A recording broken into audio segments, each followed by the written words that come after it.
जयश्री वहिनी काँग्रेस पक्षाचे असून सुद्धा त्यांनी जाहीर व्यासपीठावर येऊन प्रत्येक घरगुती जाऊन गल्ली गोळात जाऊन माझा प्रचार केला। प्रत्येक दादा आमच्या घरचे सगळे माझी आई सगळ्यांनी जोरदार काम केलं।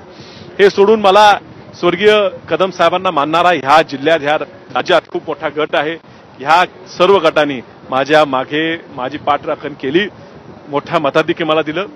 स्वर्गीय आर.आर. पाटील साहेब यांचाही मानणारा ह्या जिल्ह्यात मोठा वर्ग आहे। त्यांचा जो मतदारसंघ आहे विधानसभा मतदारसंघ जे सुमनताई तिथं नेतृत्व करतात तो स्थानिक संजय काकांचा म्हणजे मावळत्या खासदारांचा मतदारसंघ आहे। त्या मतदारसंघात सुद्धा मला मताधिक्य मिळते। ह्याचं कारण म्हणजे स्वर्गीय आर.आर. बाबांचे माझ्यावर असलेले आशीर्वाद। स्वर्गीय अनिल भाऊ बाबर यांचं 2-4 महिन्यापूर्वी निधन झालं। ते ज्या मतदारसंघाचे आमदार होते त्या मतदारसंघातले आणि जिल्ह्यातले त्याला मानणारा पूर्ण वर्ग हा माझ्या पाठीमागे राहिला। जवळजवळ 17-18 हजार मताचं मताधिक्य मला त्या मतदारसंघातनं मिळताना दिसते।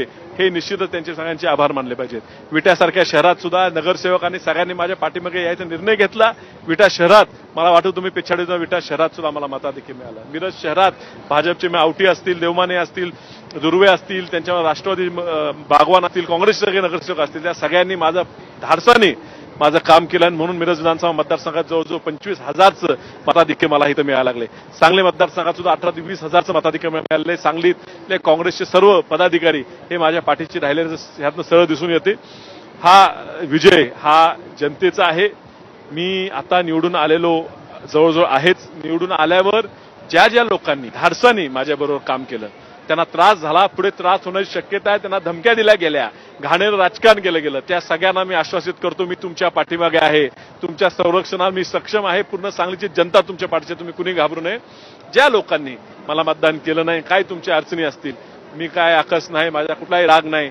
मी निवडून जाताना मी सांगली लोकसभा मतदारसंघातल्या प्रत्येक व्यक्तीचा खासदार म्हणून या ठिकाणी काम करणार आहे। कुठलाही त्रास तुम्हाला देणार नाही, तुम्हाला सगळ्यांना सोबत घेऊनच मी या ठिकाणी काम करणार। आपल्याला सुरुवातीपासूनच मदत केली होती आणि त्यांनी सुद्धा सांगितलं की 4 तारखेनंतर जो खासदार